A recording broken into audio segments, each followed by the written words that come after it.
Timely and credible data are essential for effective development, planning, and policy making in Nigeria. The National Bureau of Statistics and National Population Commission are the primary official sources of this data. However, Nigeria struggles with significant challenges related to the quality and consistency of its data. Organizations like the Chartered Institute of Statisticians of Nigeria play a vital role in improving data collection and usage. In light of these challenges, tonight's episode of Saturday Discourse will focus on the importance of enhancing data generation for national development. The program will feature a guest who will provide further insights into this critical topic after a few news items. Your host for the evening is Abdullah Hajia. Welcome.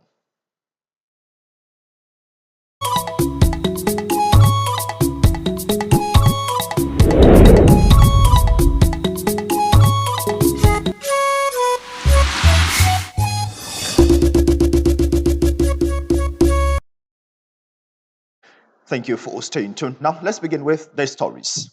Rotary International says it has invested about $300 million in Nigeria's immunization program against polio since January this year.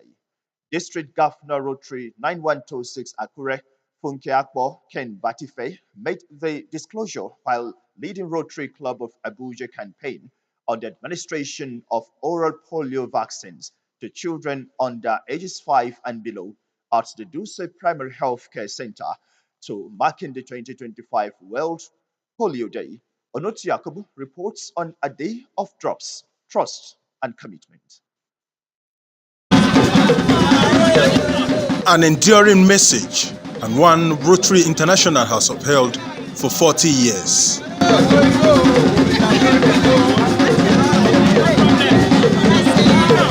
At the Duse Primary Health Care Center, nursing mothers arrived early, babies in arms and on their backs, waiting for a small drop that carries a big promise of protection against polio.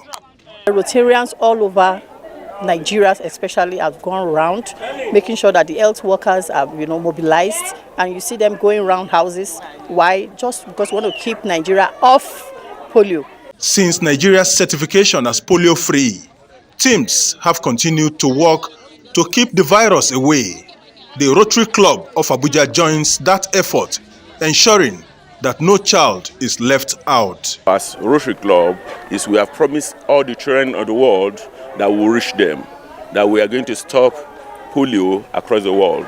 And we have been doing this for over 40 years, and we are on it and will continue to do it. The effort has been trained so far. We thank the Rotary Organization of Nigeria for the effort being made to immunize the children on oral polio vaccine. For Rotary, the campaign goes beyond vaccination.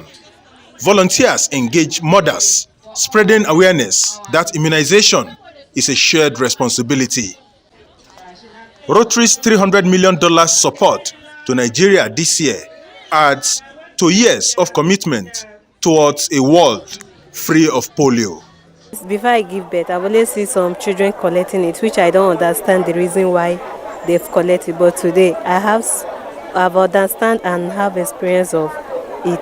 Vaccine polio, yes, is very good for the children. So that is why I'm encouraging mothers to be collecting it. For the mothers, today's visit is an investment in their children's future, while Rotary record each drop as a pledge renewed to keep every child everywhere safe. In Abuja, Onotu Yakubu, NTA News.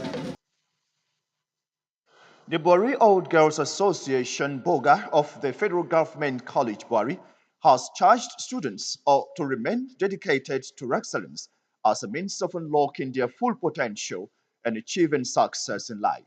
This message came as members of their association celebrated the 30th anniversary of the class of 1995 during their global reunion. The reports. celebration filled with music, dancing, and nostalgia as members of the Buhari Old Girls Association, class of 1995, returned to their alma mater to mark 30 years since graduation. The reunion rekindled friendships and created new memories of hope and shared purpose. We are here to celebrate our 30th anniversary reunion. I cannot believe that it's 30 years since we left secondary school.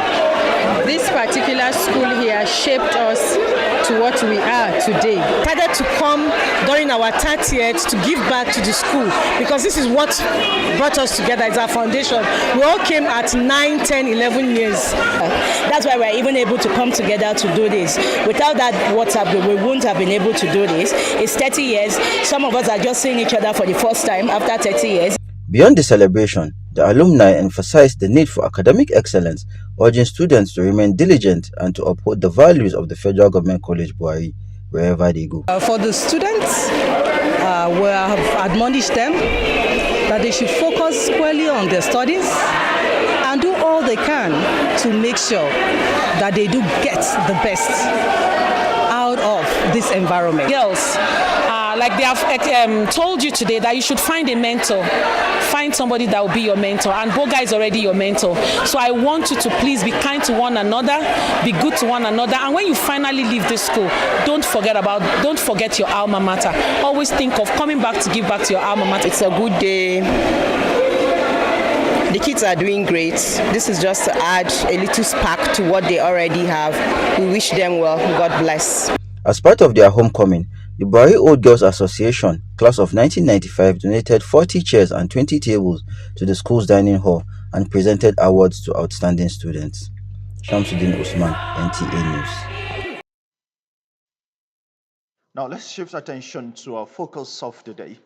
As the World Marks Day 2025 World Statistics Day, focus is drawn to the critical role of reliable data in driving national development and effective governance. Experts stress the importance of credible, timely, and inclusive statistics as the foundation for sound policy formulation and sustainable growth. Isaac Jibo reports on the growing significance of data in shaping Nigeria's development agenda. The world today celebrates World Statistics Day, emphasizing accurate data as the backbone of informed decision-making and national growth. As the global community marks World Statistics Day, focus is on the indispensable role of data in promoting national development and good governance.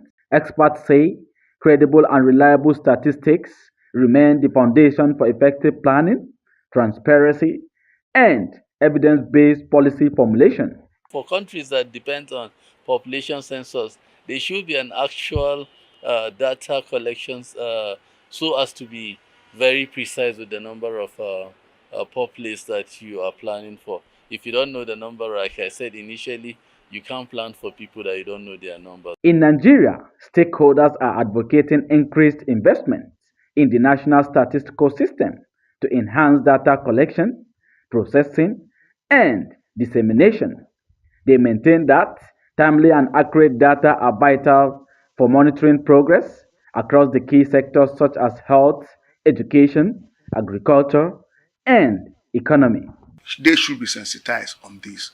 And all this data gathering, I believe that transparency and accountability will be there. Sensitization is what will make us move ahead. And as well, Nigeria, I believe, will become a very great nation, not only Nigeria. The commemoration observed every 5 years underscores the global call for stronger statistical capacity, public awareness, and the adaptation of technology to drive data-driven development. It also highlights the collective responsibility of governments, institutions, and citizens to recognize the power of statistics in building a sustainable and inclusive future. Isaac Jibo, NTA News. Thank you, Jibo, for that background report. And we have another expert here with us in the studio at the moment. He is Dr. Victor Ngozi Atoy. He's the managing editor, Journal of the Chartered Institute of Statisticians of Nigeria. And we want to welcome you. Thank you for joining us on Saturday Discourse, sir. Thank you very much. Okay, well, I know you've celebrated the World Statistics Day, but your job is not just about just one day to celebrate. I know day in, day out, you do a lot of things to gather data. Let's begin by understanding the background and origin of the Chartered Institute of Statisticians of Nigeria before we move further. Thank you very much. The Chartered Institute of Statisticians of Nigeria, acronym CISON, was actually bettered from the National Statistical Association.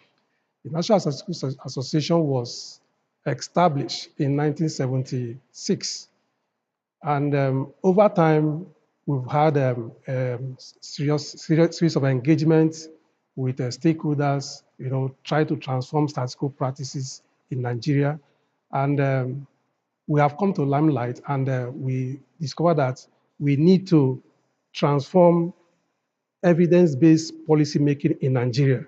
So we now push for the creation of a Chartered Institute of Statisticians of Nigeria, that is CICSON. And it came into light in 2023. Yeah, in 2022, it was assented into bill and was gazetted in 2023. Okay, well, if we go further to look at the mandate and role in strengthening data generation, how relevant has the Chartered Institute been to such? Thank you very much. You see, data is very important, especially when it comes to decision making. Evidence-based policy decision is anchored on reliable data. So CISON itself has taken it as its own responsibility to professionalize the practice of statistics in Nigeria. That is one of the key core mandates of establishing a CISON in Nigeria. So in doing that, there have been a lot of advocacy in educational curricula, trying to make sure that what the content of a university curriculum and even in the secondary school education embraces some innovation in statistics. And even the practice of statistics in other ministries, both private and government agencies, is professionalized. CISON wants a situation where a competent statistician is the one mandated to collect data, analyze data, and manage data for a robust policy decision. So now, if we look at data security now, how has your organization been able to support data security, whether individual, organizational, or even for the country? Yeah, if you look at the digital economy of Nigeria, you know that it's expanding. And when it's expanding, you know that definitely there are a lot of information that is put out there and is becoming a challenge if there is no robust data ecosystem, if there is no robust data governance framework. So CISON has come to in this direction to ensure that we have a robust data governance framework to champion the ethics in data collection. A lot of people, you see a lot of institutions collecting individual data and even organization data. So there must be a private data privacy. And to do that, through CISON want to collaborate with other agencies to ensure that this will come to bear. For instance, we have a Nigerian Data Protection Act, and that Nigerian Data Protection has a commission. So CISON is looking at a situation where we will not cooperate, where they will not collaborate, to ensure that ethics in terms of data privacy is maintained. So if I may ask you this now, in as much as you want your members to be in charge of probably, taking statistics or managing data, so do you have punitive measures, for those who will go against the act? Oh, for sure. You see, once the act is there, it spells out what is required in terms of data generation, in terms of data management, in terms of data collection. Now, there are also some measures, that will address those that deviate from from the set standards, those that deviate from the areas that they are supposed to comply with. So there is a punitive measure when it comes to using data the way you are not supposed to. When it comes to that, there is the arts spells out what should be the criteria for addressing the I will not let defaulters. you go without Yeah. asking this question. So, how does season feel when most often we hear in Nigeria that we don't have data or we don't even know the counts of our people or in certain area? So, how do you feel? Don't you feel indicted that we don't have data? Yes, you see, in Nigeria today, there are a lot of agencies that collect data. They are in silos. So different agencies, different organizations, they collect data. But this synergy is not there. Some of these data are valuable. You understand? But the ecosystem that puts this data together so that we'll have a central point where one could access the data is not there. So it's a big concern. It's a big concern to us. And moreover, some of the data that are being produced in Nigeria, because there is no that data governance structure, you discover that some of them come at a lag. Some of them are even at a point because of poor funding. They are not regular. It's actually a concern to us. That is why season is coming now, to educate. As a matter of fact, CSON want to be an intermediary between data producer and data users, because it is from there we will now educate through our own channels, educate the data producer what is expected, bring out the structures, how the data need to look, and also educate the users of that data, how this data have been collated, what is meant for. Because it is good for the user to know how the data is produced. It is also good for the producer to know what the data is used for. That connection is very important. And that education is what CISON is trying to create. Okay, if we look further, talking about data ecosystem, I know there are internationally or global, acceptable standards. So, what's CISON doing to ensure that Nigeria migrates to a more credible data ecosystem? Okay, CISON has actually been embarking on advocacy, regarding that. For instance, we have CISON, as I said, was gazetted into law in 2023. Now, since then, we have had our first international conference in 2024, and we just had another international conference this year in 2025. So we are using this platform, to sensitize people, on what is expected in terms of data generation for national development in Nigeria. There are other standards that we follow. For instance, CISON follow the framework of International Statistical Institute. I was in The Hague, Netherlands, early this month, in this October, first week of October, where we had this international conference. And you see quite a number of countries came and they make presentation on how their data governance, structure are.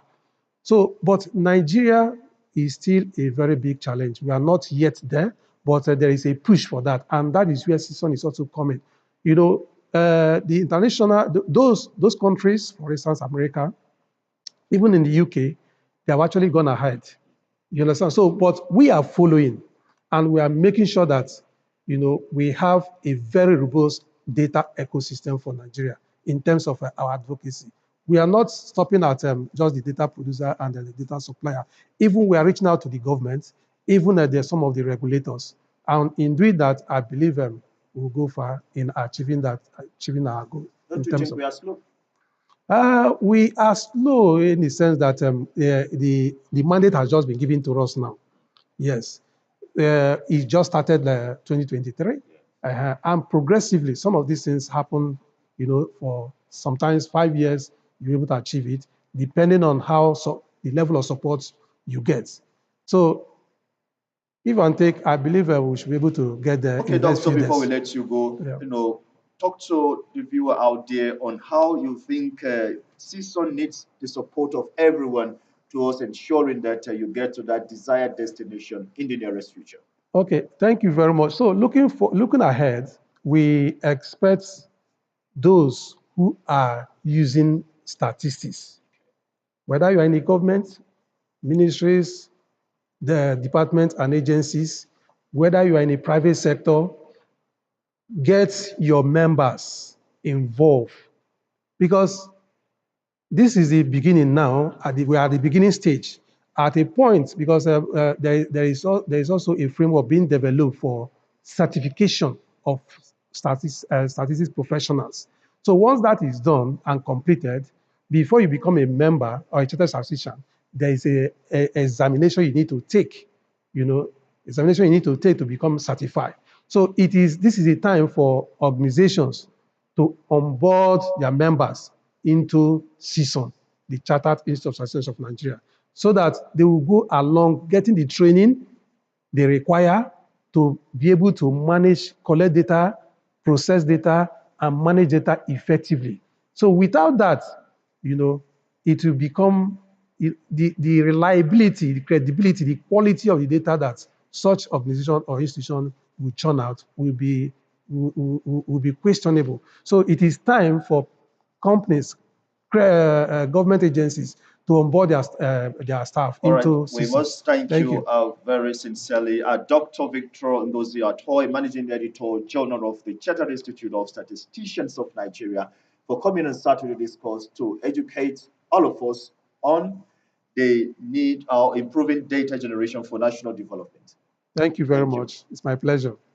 All right, you're still watching Saturday Discourse. There will be more news. This is time for Weekly News Wrap. To stay with us. Hello and welcome to Weekly News Wrap, your roundup of major stories that made the headlines this week. I am Rabiat Shaib. President Bola Ahmed Tinubu has charged the newly appointed chairman of the Independent National Electoral Commission, Professor Joash Ojo Amupitan, to protect and improve the integrity of Nigeria's electoral process in line with democratic ideals. The president gave the charge while inaugurating the INEC chairman at the State House. In a bid to ensure improved road connectivity and ease of movement within the nation's capital, the Minister of the Federal Capital Territory, Nyesom Wike, has inaugurated new engineering infrastructure in the Wuye district. The minister said the development is part of ongoing efforts to enhance urban planning and residents' living standards. As the year gradually winds down, the Federal Road Safety Corps (FRSC) FCT Command has flagged off its 2025 Ember Month campaign with the theme Take Responsibility for Your Safety. The FCT Sector Commander, Felix Teman, outlined key strategies to reduce road crashes and promote safer driving habits among motorists. The Pharmaceutical Society of Nigeria Foundation has extended humanitarian support to vulnerable groups in Lugbe under its outreach themed Serving the Vulnerable, Improving Lives. The foundation donated sanitary pads, food items, and essential drugs to women and children in need. The initiative underscores the foundation's commitment to improving community health and well-being. The newly launched NIDMA Foundation is championing the empowerment of the girl child through skill acquisition, education, and healthcare awareness. At its launch held at Government Science Secondary School, Maitama, stakeholders emphasized the need to bridge gender gaps and promote inclusive development among young girls. And these are some of the stories that made headlines this week. It's back to the studio now for the continuation of Saturday Discourse. Bye for now.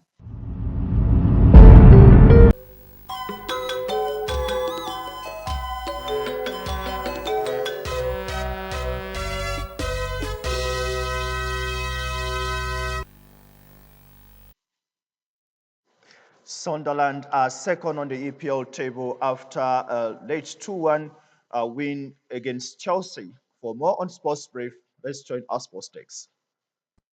Turkish Super League giants Galatasaray have generated 31 million euros from Super Eagles striker Victor Osimhen's transfer from Napoli. Osimhen's contributions, including his appearance fee and goals in the Champions League, have earned the club 23 million euros.